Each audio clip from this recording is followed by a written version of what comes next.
If you'd asked me 6 months ago, I would have said my life was solid, not perfect, but steady, like a well-worn pair of boots. Love, work, family. Safe.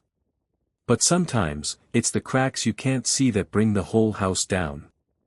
They say real happiness doesn't scream, it hums, quietly, just under the surface. That's how it felt with Emily. We had been married almost 8 years. I still remember the tiny apartment where we started, the late-night ramen dinners on the floor, laughing over nothing, planning everything. Over time, like most couples, we traded wild dreams for steady routines. Morning coffees became rushed nods. Dinner dates turned into grocery runs. But it was a good life, or so I thought. We lived in a suburb just outside of Denver. A modest 2-story home, a creaky porch swing Emily insisted we keep even though it leaned dangerously left.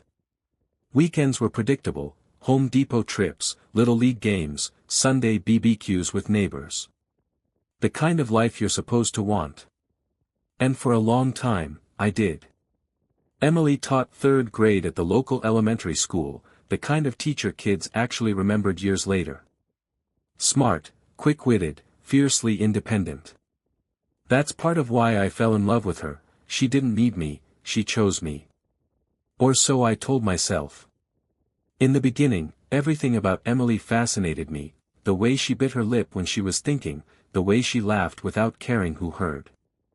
But somewhere along the way, the mystery faded into familiarity, and familiarity morphed into something quieter. Something I was too afraid to name. Still, I wasn't worried. Marriage, they say, is about weathering the seasons. I chalked it up to a long winter between us, nothing a little patience wouldn't fix. I was willing to wait for the spring. But then. There were moments. Little things. The way she'd startle when I walked into the room while she was texting.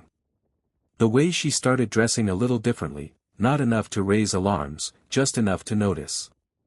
The way she always seemed distracted, like she was in a conversation I wasn't part of.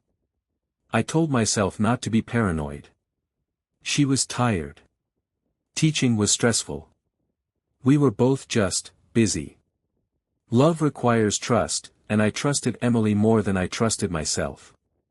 Even when the knots started forming in my gut. Even when the nights grew longer, the conversations shorter. Even when the silences between us began to feel permanent. I didn't know it yet, but the foundation under my feet was already cracking. I was about to fall through. It started, like most disasters do, in the smallest ways. A phone screen turned away at just the right angle. A quick, nervous laugh when I asked who she was texting. A lipstick I hadn't seen before, bright and new, sitting on the bathroom counter without explanation. I wanted to believe they were nothing. God, I needed to believe they were nothing.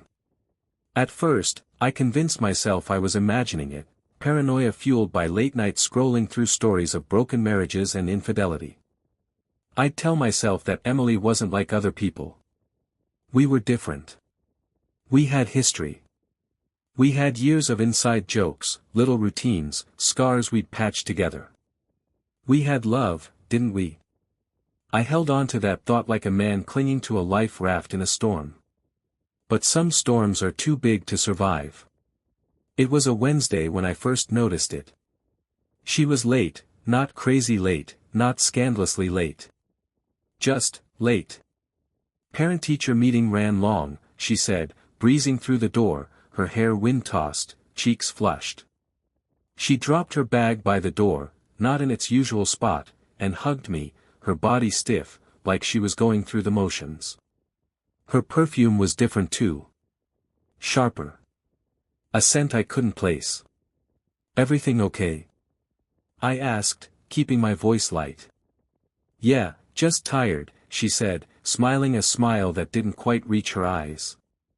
And maybe that would have been enough, maybe I would have let it slide, but when she pulled her phone out of her jacket pocket, she didn't realize the screen lit up.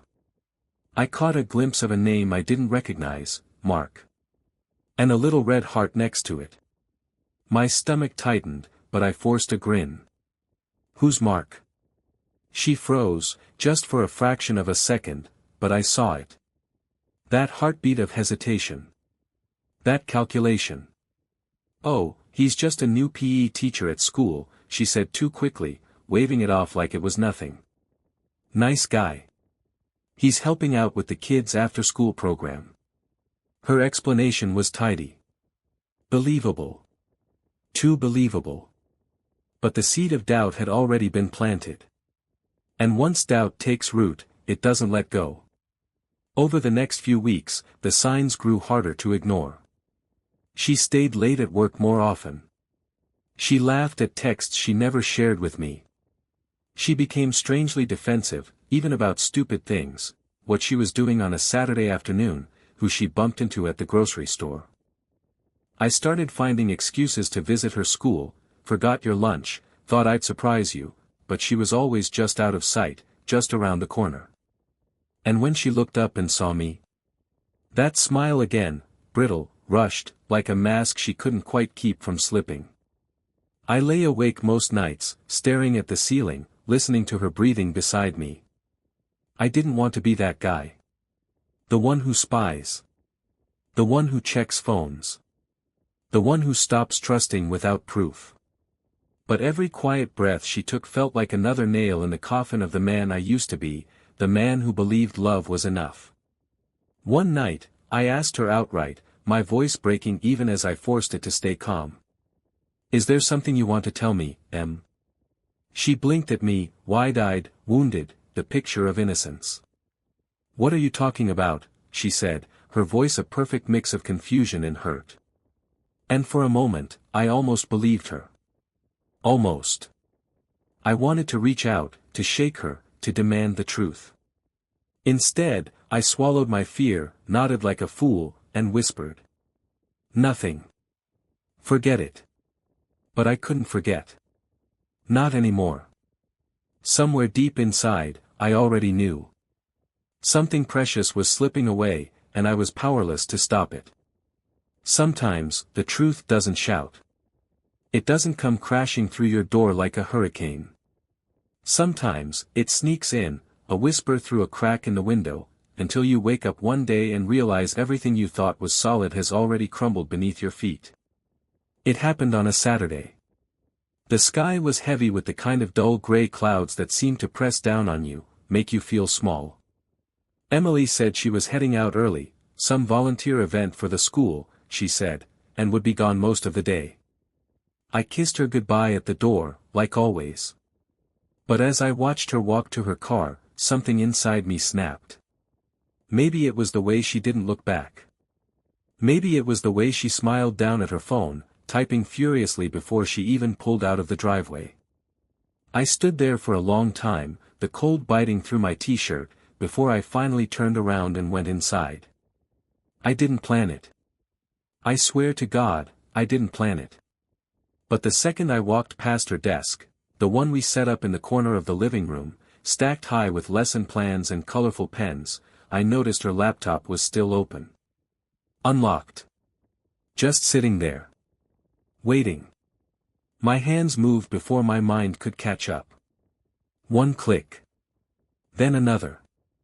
Her email. Her texts. Her photos. It didn't take long. It never does when the truth wants to be found. The messages were there, lined up like a series of bullets aimed straight at my heart. Mark. Can't stop thinking about last night. You're incredible. Emily. I miss you already. Counting the minutes until I can see you again. Photo attachments. Selfies she'd taken in the mirror, smiles she hadn't shown me in months. Poses meant for someone else. My chest tightened until I thought I might actually pass out. The blood roared in my ears, drowning out everything else. For a moment, I couldn't even breathe. I wanted to shut the laptop. Pretend I hadn't seen. Pretend this wasn't real. But it was real. It was so damn real. And it got worse. Further down the thread, tucked away in a corner of her inbox, were hotel confirmations. 1, 2, 3 weekends over the past 2 months. All on nights she claimed she was working late, grading papers. I could see it all so clearly now, the late nights, the new clothes, the sudden absences. Each lie slotting neatly into place like pieces of a puzzle I hadn't wanted to finish. And there it was, the complete, undeniable picture. My wife wasn't just emotionally gone. She had physically left me too. I don't remember sitting down. I don't remember the tears hitting the keyboard, blurring the screen. But I remember the feeling. That cold, hollow ache. Like someone had reached inside my chest and ripped everything good and warm straight out. I wanted to scream. I wanted to punch holes through the walls. I wanted to turn back time, 1 month, 1 year, 5 years, to any point before this nightmare began. Instead, I just sat there. Drowning in it. Hours passed. I don't know how many. The sun slipped lower and lower in the sky, until the house was swallowed by darkness. Finally, I closed the laptop. Wiped my face with shaking hands. Stared at the wall, blank and numb. And somewhere deep inside, a part of me, the part that still believed in forever, withered and died. That night, Emily came home smelling like cheap perfume and hotel soap. She kissed me lightly on the cheek, the way you might kiss a brother, and muttered something about being exhausted. I nodded. Said nothing. I didn't confront her. Not yet. I just watched her move through the house, my house, like she still belonged here. And I realized. The most painful part of betrayal isn't when they leave. It's when they stay. And pretend nothing's changed. It happened 3 nights later. I had spent those days sleepwalking through life, showing up at work, pretending to listen in meetings, mechanically eating whatever food I could find. Every second felt like dragging a broken body through wet cement. Meanwhile, Emily moved around me, cheerful and oblivious, humming when she thought I wasn't listening, texting under the covers late at night when she thought I was asleep. The mask she wore was perfect. Too perfect. And it made my blood boil. I wasn't sleeping much anymore. I wasn't eating. I wasn't living. I was just, waiting. Waiting for the right moment. Waiting for the part of me that still cared to finally die so I could do what needed to be done. And on that 3rd night, it finally did.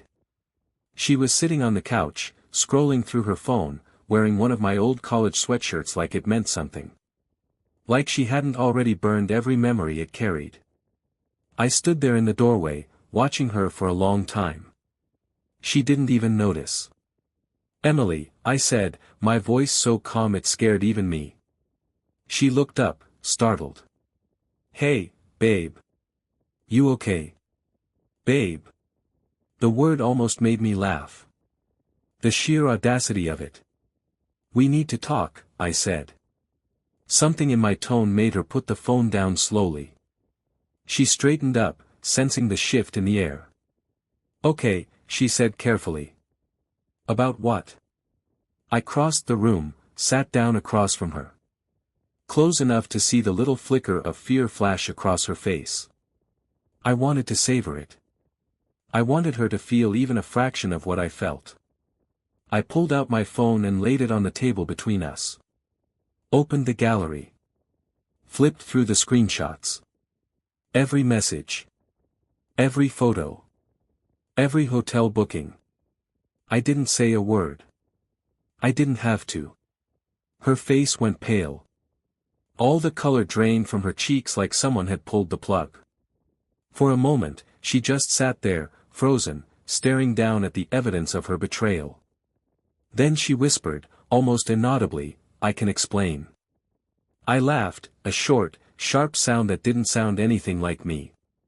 Of course you can, I said. You can always explain. She reached for my hand, but I pulled back so fast it was almost a flinch. How long? I asked, my voice low. Her mouth opened. Closed. Opened again. 3 months, she finally said, her voice trembling. Just 3 months. It didn't mean anything. I shook my head slowly, disbelief curdling into something harder. Something colder. 3 months. I said. Emily, I have emails from 5 months ago. Hotel bookings from 6. She closed her eyes, a tear slipping down her cheek. I didn't mean for it to happen, she said. I was lonely. You were always working. I felt invisible. Invisible. The word hit me like a slap.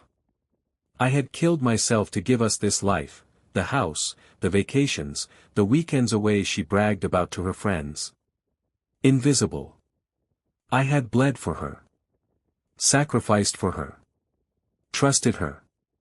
And she had thrown it away for some half-baked affair with a guy who sent her winking emojis and cheap hotel reservations. I stood up. I couldn't sit there any longer. She followed me, pleading. It was a mistake, she cried. It's over. I swear. I love you. I only love you. I turned around slowly, feeling something inside me harden into stone. No, Emily, I said quietly. You don't love me. You love the idea of me. The safety. The comfort. The guy who pays the mortgage while you play high school games with a stranger. She sobbed harder, reaching for me again, but I stepped back. Don't, I said. Don't touch me. Don't lie to me again. There was a long, suffocating silence between us, the kind you can never come back from. I stared at the woman I had once planned to grow old with and realized. I didn't know her at all. Maybe I never did. And the worst part? Some part of me still loved her. But not enough to stay. Not anymore. It's strange, the way the world keeps moving after yours has come to a screeching halt. The next morning, the sun rose like it always did. The birds chirped. The neighbors mowed their lawns. Somewhere, kids laughed on their way to school. And me? I sat at the kitchen table, staring at a cup of coffee I couldn't bring myself to drink, feeling like a ghost trapped in my own life. Emily had left before dawn, a suitcase hastily thrown together, no goodbye. Coward. Part of me was relieved. The other part still felt like it had been torn open and left to bleed out quietly where no one could see. The first few days blurred together. I called out sick from work, claiming the flu. Friends texted, asked if I wanted to grab a beer, catch the game. I ignored every message. What could I say? Hey, sorry, can't make it. My wife blew up our marriage for a man with a used car salesman smile and a room key. Not exactly small talk material. I didn't tell anyone. Not yet.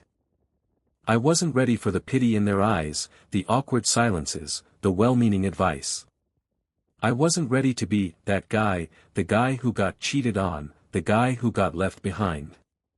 So instead, I just existed. If you could call it that.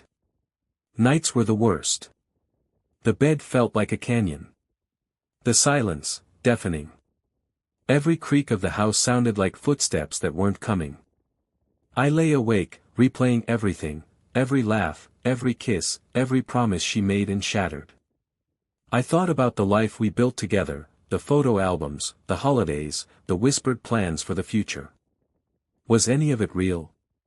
Or was it all just a story I told myself because the truth was too painful to face? I started questioning everything. Not just Emily. Myself. How could I have been so blind? So stupid? Family found out eventually. My sister cornered me at a grocery store, of all places, arms full of canned soup, demanding to know why Emily hadn't shown up to Mom's birthday dinner. I stood there, between the soup and the spaghetti, and told her the truth. Or part of it. She cheated, I said simply, my voice so hollow I barely recognized it. Her mouth dropped open. I saw the sympathy flood in. And I hated it. I'm sorry, she said quietly, touching my arm. I nodded, brushing it off like it was no big deal. But inside, I was crumbling all over again. Some friends stayed. Some faded away, unsure how to act around the wreckage of my life. I don't blame them. Nobody teaches you how to mourn a living person. I learned quickly who was real and who wasn't. The ones who checked in, even when I didn't respond. The ones who showed up on my porch with six-packs and terrible jokes just to get me to laugh again, even if it was ugly and broken. You find out who your people are when everything falls apart. And you find out who you are, too. It took time, more than I want to admit, but somewhere along the way, the crying stopped. The nights got a little quieter. The mornings got a little easier. I started running, at first to punish myself, to feel something besides the empty ache, but eventually, because it felt good.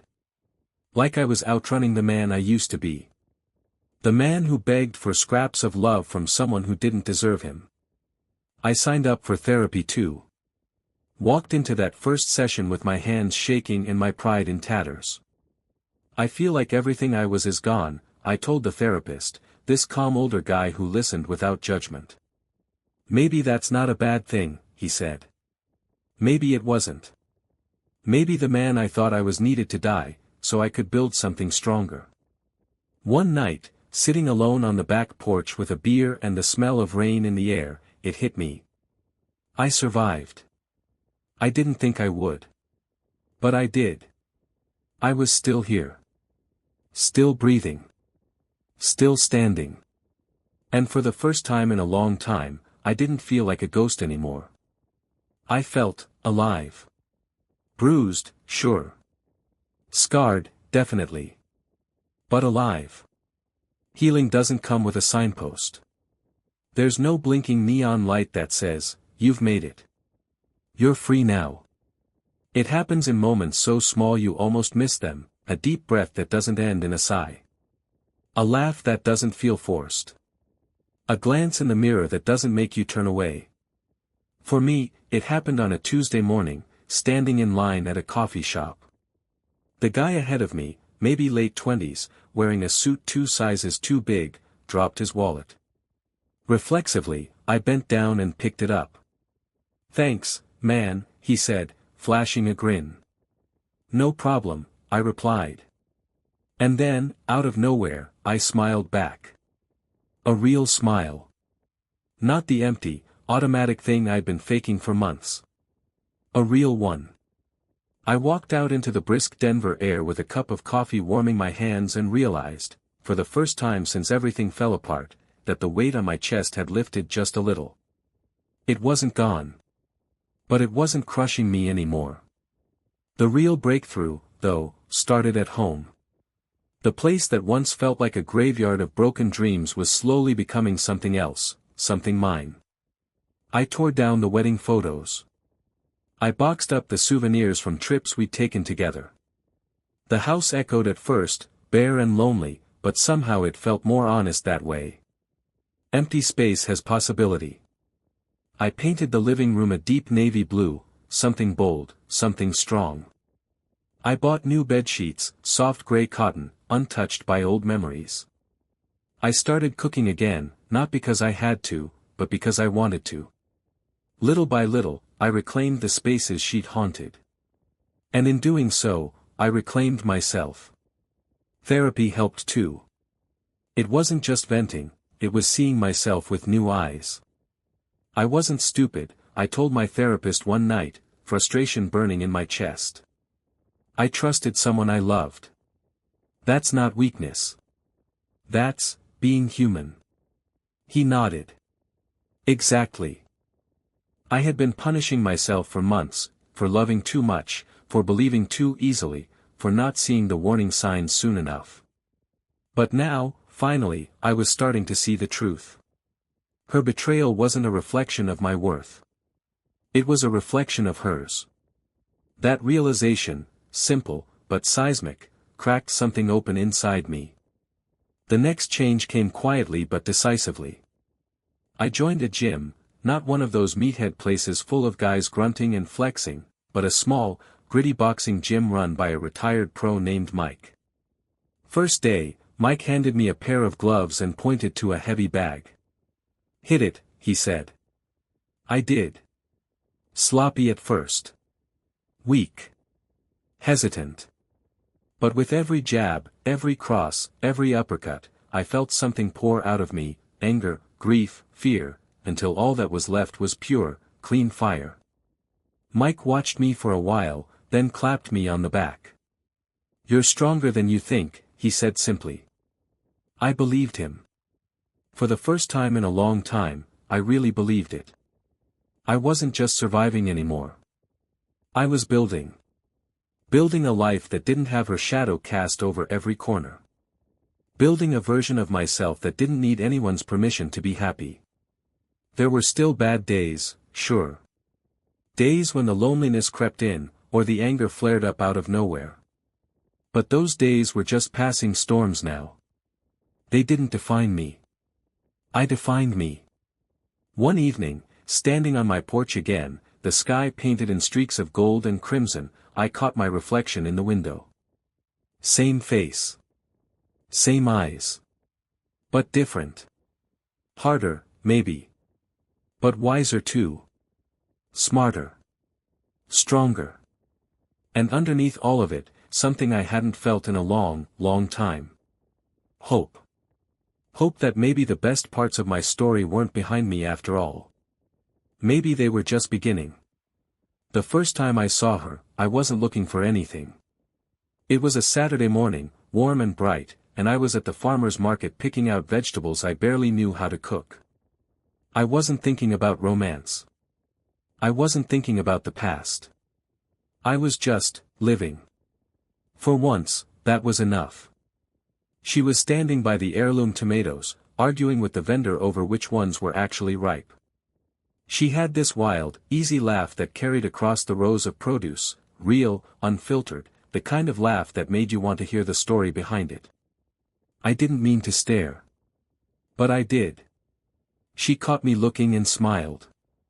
Not one of those guarded, polite smiles, but an open one, curious and unafraid. "Big tomato guy," she teased, holding up a lumpy red one like it was a trophy. I chuckled, surprising myself at how easy it was. "Trying to be," I said. "I'm a work in progress." She grinned.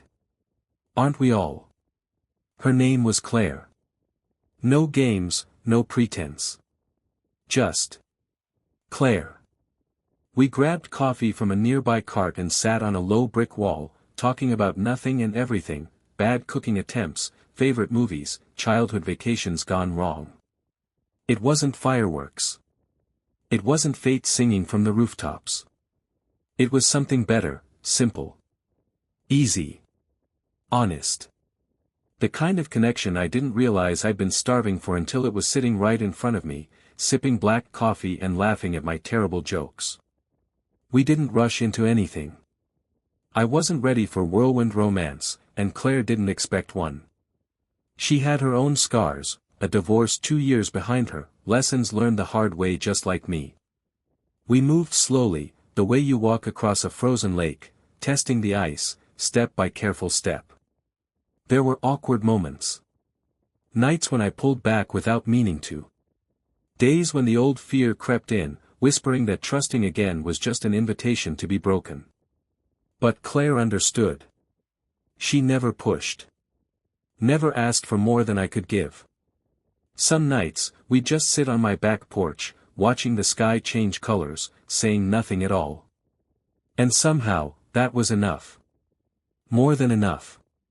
One evening, months later, she curled up beside me under a worn flannel blanket and said softly, "You're not broken, you know." I stared out into the darkness for a long moment, the words sitting heavy in the air between us. I admitted. For a while. She squeezed my hand. "Maybe. But you healed in all the right ways." I didn't say anything right away. I just pulled her closer, resting my chin on her hair, breathing her in. No perfume masking the truth. No lies stitched between kisses. Just the steady, grounding weight of someone real. Looking back now, I realize heartbreak didn't destroy me. It remade me. It burned away the illusions I clung to, the lies I told myself, the parts of me that believed I had to settle for half love and broken promises. It hurt like hell. It almost broke me. But it didn't. I came through the fire stronger, sharper, truer. And for the first time in a long time, the life stretching out ahead of me wasn't something I feared. It was something I was excited to live.